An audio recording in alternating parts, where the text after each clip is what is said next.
Advertising your goods and services on the right channel gives you an edge over your competitors. NTA News 24 has all the platforms for your target audience. The station is on DSTV channel 419, GoTV channel 46, StarTimes channel 101, and Free TV channel 703. With our digital format and wide range, we can reach your customers in next to no time. We are eager to promote your business, goods, and services. So, partner with us for a very rewarding business experience. For more information, please call Henry on 0803-379-0884 or visit our office at NTA Headquarters, Area 11, Garki, Abuja. NTA News 24. News and more news.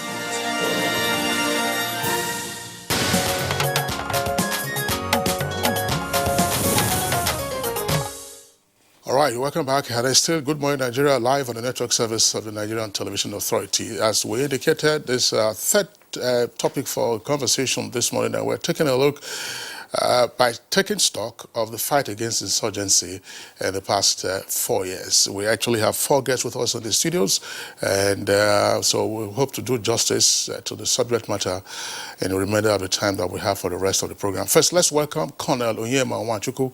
Nwachukwu is the Acting Director of Defense Information. Colonel, pleasure to have you with us on the program this morning. Thank you so much. It's a pleasure. Also here with us in the studios, we have Air Commodore Ibikunle Daramola. He is Director of Public Relations and Information of the Nigerian Air Force. Air Commodore, pleasure to have you with us on Good Morning Nigeria. Thank you. And good morning. Also this morning with us is Kaibiru Adamu, Security and Risk Management expert. He's of course a known face on Good Morning Nigeria when it comes to the issue of security. And Dr. Mohammed Bulama, the Commissioner of Information and Culture, Borno State, is also with us this morning. He's joining us from Maiduguri Network Center. Good morning and welcome to the program, Mohammed Bulama.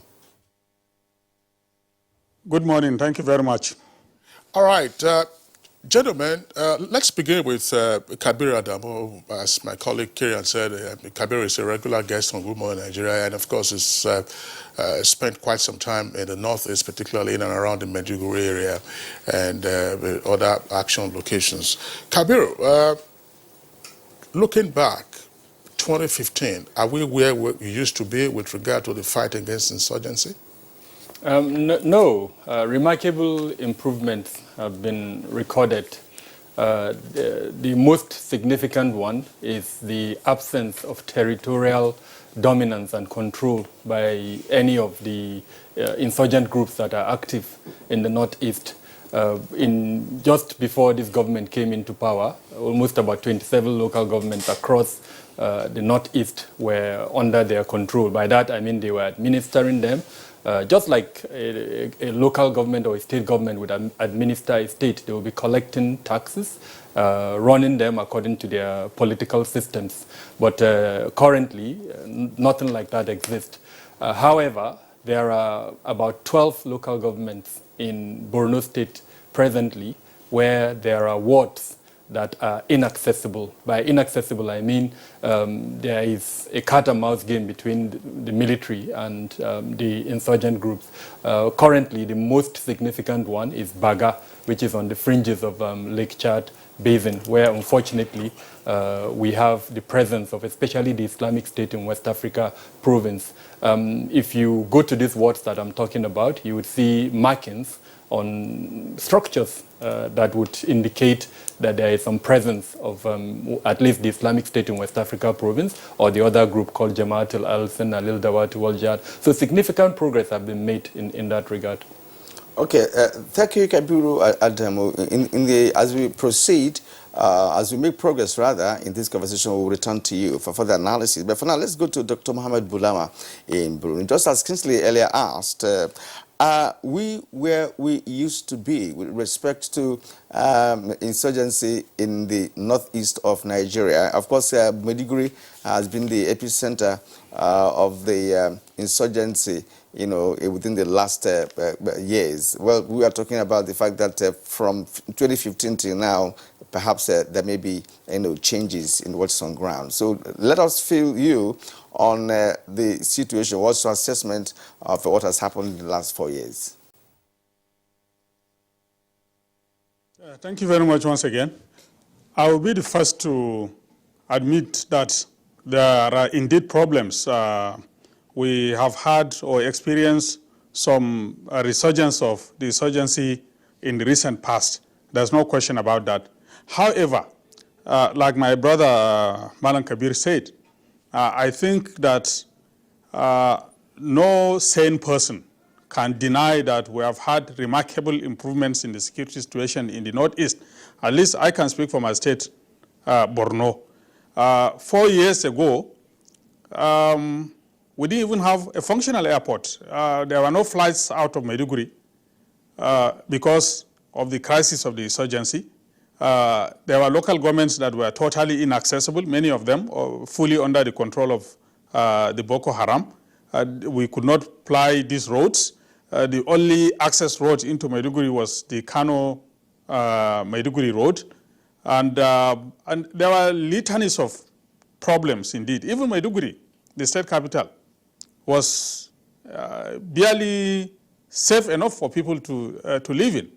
And so in these 4 years, we have experienced a lot of changes.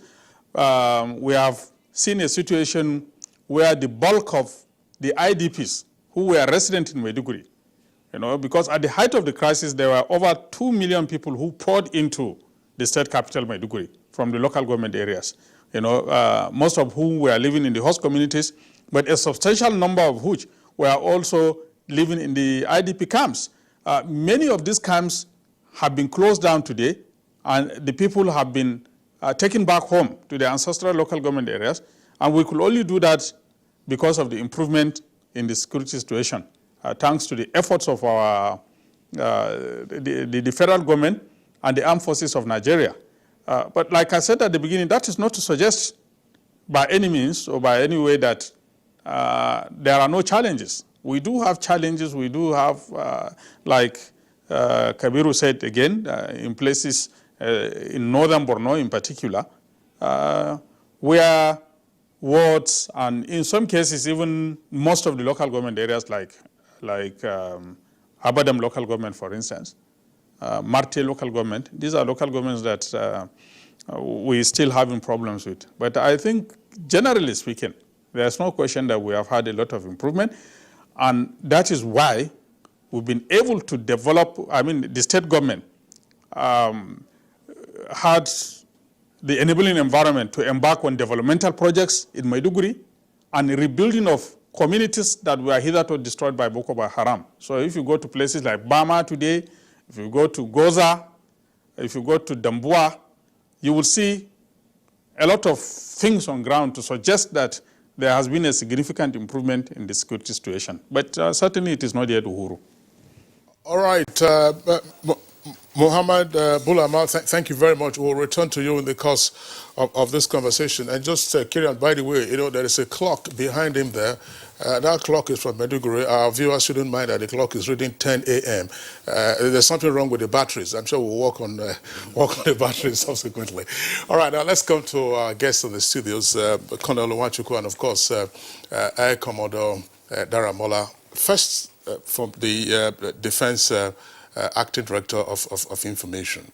The stories indicated by our two other guests will show that there's been some improvement, remarkable improvement in the situation that we had 4 years ago versus what we're having now. And it should be fairly obvious that that has come at great cost in terms of men and material, plus the exertions by the military. How has this come about? That's to say the improved situation. Thank you so much. I would like to add my voice to the earlier speakers who had made comments about the remarkable improvement about the insurgency in the country, particularly in the northeast, eastern part of the country. I want us to take a look and flashback at 2013, 2014. What was the situation, even right here in the Federal Capital Territory? What was the security situation in those contiguous states that surround the Federal Capital Territory? what was the situation in Borno, Adamawa, and Yobe states concerning the issue of insurgency. We will recall that 2013-2014, before the advent of this current administration, the situation was such that we couldn't sit out there, even right here in the Federal Capital Territory, with our families, with our friends, to share drinks or to spend time outside. And there was so much apprehension and tension that the insurgents, or terrorists if you like, had taken over the entire, virtually the entire Federal Capital Territory. And public places were a difficult place to go. And today, what it looks like is that we can sit out there, share drinks with our friends. Our troops were able to push them out of the Federal Capital Territory, push them out of Borno State, push them out of the contiguous states around Borno State, speaking about Adamawa and Yobe states, and push them to the fringes of the Lake Chad region in northern Borno. I also recall that 2013-2014, Boko Haram insurgents were taking territories and administering them, just like one of the earlier speakers had mentioned. They declared a caliphate in Goza. They had a spiritual headquarters in Alagarno. They almost invaded the government house in Yobe State. But in 2015, with the strategic guidance of the commander-in-chief, the marching order that was given to the service chiefs to move to the military command and control center at Maiduguri, a new strategic inject was made into the operation. The operation was reinvigorated. It was renamed rechristened from Operation Zaman Lafia to Operation Lafia Dole, meaning that peace is very important to us. And we're able to push out the insurgents, and that's with the jointness of the efforts of the land troops, the Nigerian Army, the Nigerian Air Force, and of course the maritime component, which is the Nigerian AV. All right, Kingsley, we'll go to Air Commodore Ebukunle Daramola. Now, in our opening comment, we made reference to the precarious situation in Abuja and elsewhere in the Northeast during the period highlighted by him. And we would like to appreciate your own efforts in ensuring that their situation, changed within the last 4 years, because we've not had so much about Air Force operations in combating insurgency until lately, perhaps 2016, 2017, as the case may be. So let's get your view about, what actually transpired in the fight against insurgency from your own point of view. Okay, thank you very much. What I must say is that the holistic efforts of the federal government in terms of supporting the armed forces, the orders given by the commander-in-chief, and the directives that were complied with the service chiefs to move to the theater of operation, and then the combined efforts of the land, air, and of course the maritime component led to these successes that were recorded and the drastic change from what was prior to 2015. And like you said, it didn't seem to be evident that much what the Air Force was doing at the time. But because of the potency of air power, the lethality, the firepower, the accuracy that air power gives, coupled with the efforts of the surface forces on the ground, we have seen that the terrorists have been pushed, as have been said by the previous speakers, to the fringes of Lake Chad and certain minimal areas, and they have been largely degraded by all of these operations. But I must say that it is not just kinetic operations, because kinetic operations, intelligence, surveillance, and reconnaissance missions, air interdiction, armed reconnaissance, casualty evacuation, tactical airlift, all of these thousands and thousands of sorties have been flown, leading to the degrading of the camps and the hideouts, causing the terrorists to, flee most of the areas that have been attacked. But aside from this, we have also conducted, all the three services, non-kinetic operations. Like the Commissioner of Information said in Borno State, a lot of IDPs were displaced, and they had been camped in a lot of IDP camps. Because counterinsurgency operations are intelligence-led operations. It is necessary, apart from intelligence, surveillance, and reconnaissance, to get intelligence, imagery intelligence on the ground, you also need human intelligence. And how to get human intelligence is a function of winning the hearts and minds. It's a function of getting the support of the people on ground so that they know they have a sense of ownership of this fight against terrorism.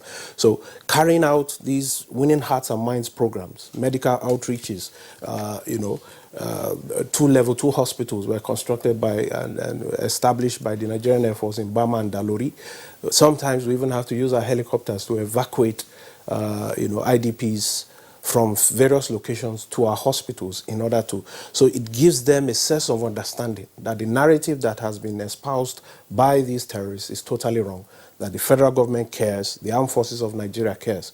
So that has also added to the impetus of the kinetic operations and the non-kinetic operations to ensure that success is achieved. So the Nigerian Air Force conducting airstrikes, conducting operations, kinetic operations, and I must mention that the ISR operations are more than 65% of the missions that we conduct. The essence of this, one, is of course for intelligence, but secondly to ensure that the places that are attacked are purely, terrorist locations, and to ensure that there's accuracy in the conduct of our operations. All right, which is very important. Having your target, is very important too. Kingsley, you may recall that some weeks ago, the traditional rulers in Zamfara made some comments about, misfiring, some from the Air Force. All right, now. By the time we return to you, it will be necessary for us to look at what the Air Force has in its arsenal, in terms of acquisition of fighter jets, helicopter gunships, and other equipment that you require to discharge your duty. But for now, let's give you this information. The special interview with President Muhammadu Buhari will be retransmitted by 9 a.m. That's immediately after Good Morning Nigeria. I hope you will stay with us for that interview. Now let's get to Kingsley. All right, that will be on the network service of the Nigerian Television Authority, and all the NTA stations are required to continue to hook up to the network service for the special interview with President Muhammadu Buhari was conducted by the NTA. All right, let's return to our guest, Kabiru Adamu. Kabiru, in your opinion, what have been the critical success factors in the remarkable turnaround in the fight against insurgency, and therefore how can we escalate those factors so that there is no regression into what went on before 2015? I would like to approach them from 3 points of view. At the strategic level, the policy level first, the strategic level, and then the operational level.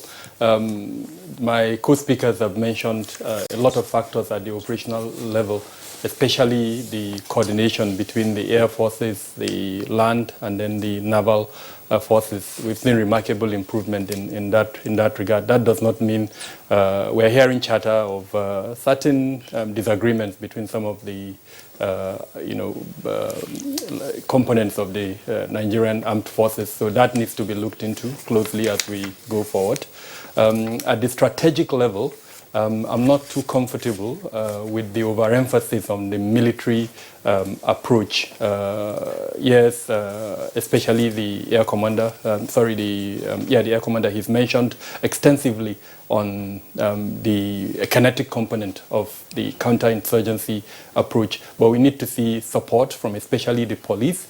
The immigration border aspect is very critical, especially given the nature of Borno. It's contiguous to about 3 countries. So we need to see an improvement in that. And we've seen one or two areas where there have been improvement in that regard, especially from the police, which has contributed to the success that we've received. I know that there have been deployments of several members of the Nigerian police force to Bama and other locations in Borno State. So that has been really, really remarkable in helping the progress. One key word, which the Air Commander has mentioned repeatedly, is winning the hearts and minds of the people. We've also seen an improvement in that regard, perhaps because of the remarkable support the people of Borno, Yobe, and Adamawa gave President Buhari during the 2015 elections and again during the 2019 elections. So it's clear that they are very supportive of his government, and we've seen that support, translated to the Nigerian armed forces. However, in recent times, we're a bit concerned with some of the successes, I would quote and unquote, by especially the Islamic State in West Africa province, where it has overrun some military formations, especially in northern Borno, and unfortunately has been able to take control of some of the weapons that hitherto was in the hands of our military. We're also seeing what appears to be a link between this faction of Islamic State, that ISWAP, and then the faction that is in the Greater Sahara, especially in Burkina Faso. Currently, this link is at the level of propaganda. But if you look at it at the strategic level, it appears this link is going to be operational very soon. So we're likely to see an arm of ISWAP in Nigeria collaborating with an arm of ISWAP in the Greater Sahara region. And unfortunately, that means the entire Sahel region will have one ISWAP operating from northeast through northwest Nigeria. And so several states in that region will be affected by this. So I'm hoping that the Nigerian military is looking at this closely. The intelligence element of especially the DSS, the Nigerian Intelligence Agency, I'm hoping that, National Intelligence Agency are looking at all of these components so that going forward, intelligence can be, the priorities of our intelligence collection can be focused in those areas to provide the information that will be needed at the strategic level for ensuring that this does not become a problem in the future. Okay, we'll return to Maiduguri, where we have Dr. Mohammed Bolama. In your opening comments, you affirmed to the fact that there are challenges being recorded, despite the fact that there are huge successes, in terms of security in the northeast of Nigeria. May we know some specific challenges in question at this point, where Nigeria is celebrating the fact that Boko Haram has been decimated to a reasonable level? What are those challenges, and how, in your opinion, could those challenges be addressed?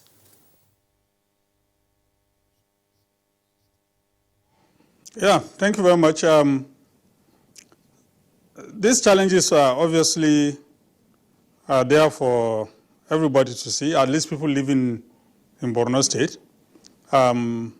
Like I said at the beginning, we have experienced some resurgence, of the insurgency. And so we have found ourselves in a situation where the insurgents have been able to carry out attacks here and there in the state. Many examples abound. Recently, they attacked a community in Askira local government. They attacked Gubio town, Magumeri town, Gajiganna. Just to mention a few of the towns and communities where attacks have taken place of recent. And some of the roads that lead in and out of Maiduguri are still inaccessible, largely so. Maiduguri Biu Road, for instance, this road was reopened sometime, I think, in 2016. Hitherto it was completely inaccessible. And some human activity do take place, especially with the protection of the military. But even along that road, we find a situation where attacks are mounted by the insurgents from time to time. Bama, Maiduguri, you don't need any escort to go, but even then there are some dangers involved. The same for Maiduguri-Ngala Road, which perhaps is definitely one of the most important roads in this country because it leads, it's the gateway to some part of West Africa and especially to East and Central Africa. A very, very critical road. But we experienced some attacks here and there. You recall that during the campaigns for the 2019 elections, there was an incident. The governor's convoy was involved in an incident with the Boko Haram while the governor was trying to go to Gamborungala, a border town, to campaign. And like Madam Kabiru also clearly pointed out, we do have problems along the shores of the Lake Chad around Baga, Marte, Abodam, and the rest. So we have these pockets of areas where the insurgents have been active, but there's no question about them enjoying any territorial dominance or control over the space of Borno State. We don't have that, but yet we have this situation, and it has even resulted in some of the IDPs, having to return back to Maiduguri or to places like Monguno because of this problem.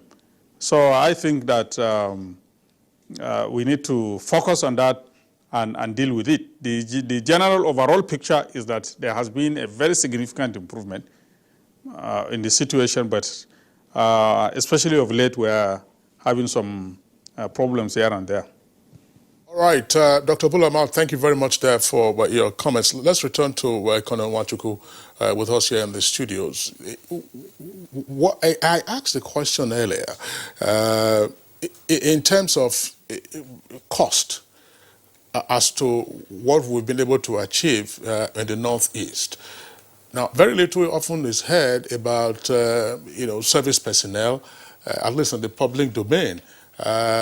What is happening, to those service personnel who, who unfortunately their families now who lose their lives, and then to those who get injured, and that's one. And secondly, do you have enough public support for the kind of actions that you are undertaking on behalf of the safety and security of all of us? And going forward, what are the assurances? Thank you very much. I would like to to mention that at the inception of the counter-terrorism, counter-insurgency operation in the Northeast, we were able to identify a few key focal points. One of them is the ideology of Boko Haram. And secondly, we had the issue of recruitment drive of the Boko Haram. And then thirdly, the IED campaign of Boko Haram. We also looked at the issue of galvanizing support for our troops. Because back then, we realized that there was this tacit support for Boko Haram. And that manifested in the forms of provision of smuggling of logistics, like fuel, like food, like medication, to the insurgents. But we're able to address these issues squarely. The issue of ideology, for instance, we developed a counter-ideology campaign, which we were able to pass out to the public through various media channels, and using Muslim Islamic clerics who have moderate views. We're also able to counter Boko Haram recruitment drive by also sensitizing the public on the ills of insurgency and terrorism in the Northeast. We're able to bring to the views of the local publics in the Northeast what Islam looks like outside this climb in other Arab countries. We're able to show them how Muslims practice Islam in other parts of the country. And of course, we're able to make them realize the fact that the ideology being espoused by Boko Haram is a false ideology. And by that, we're able to block the recruitment drive of Boko Haram. Because of the decimation and the blocking of the recruitment drive, Boko Haram resorted to what? To the use of IED campaign, callously using women and children to carry out suicide bombings, to attack soft targets with IEDs. And what we did again was to go about sensitizing the local publics using the various media channels and of course disseminating those information in the various local languages, Kanuri, Hausa, and of course English. We're also able to reach out to the foot soldiers of Boko Haram through some other media channels by the use of leaflets, dropping messages to discourage them and to make them surrender to our troops. And I think we're able to achieve a lot through that. Now, talking about the cost of our operations, of course, we're not on a picnic in the Northeast. We're at war in the Northeast. And in wars, we expect that we would have human and equipment casualties. And I think as far as the Nigerian military is concerned, we have paid a price, very dear price, in the fight against insurgency in the Northeast. But the good thing is this, that we have the total support of Mr. President and the Commander-in-Chief. He has the political will, he has political zeal, and that's been providing the required support for our operations in the Northeast. Again, we have welfare programs that the military have introduced in the course of this operation to assuage the suffering of families and relations of those who lost their lives, who paid the supreme sacrifice in the course of the operation. And we also have medical evacuation welfare programs, evacuating those who are wounded, those who are injured, who have serious injuries, they're flown abroad for treatment. And we have developed medical centers right there in the theater where surgical operations could be carried out, where treatments could be carried out for those who are wounded in action. For the families and relations of those who paid the supreme sacrifice, there is a complete and very comprehensive welfare package to take care of their children, pay for their school fees in schools and all that, take care of their spouses and their widows, so to speak. And we also have the women wing, the other, what I would call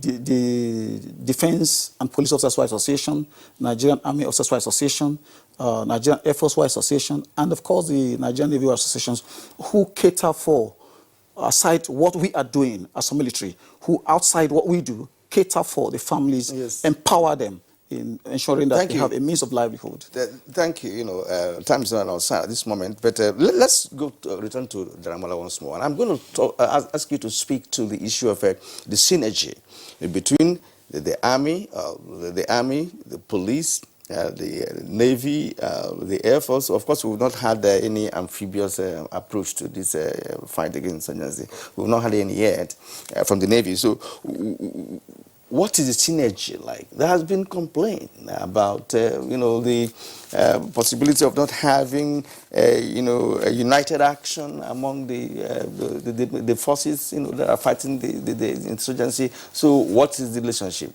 Well, I want to disabuse the minds of anyone who has such an impression, because there is no way we could have conducted the operations in the Northeast without adequate joint planning and joint execution of operations. If not, we would have been talking about blue-on-blue fratricide. You know, there would have been attacks on own forces without proper coordination. So the operations in the Northeast, the counterinsurgency operations in the Northeast, are being conducted jointly.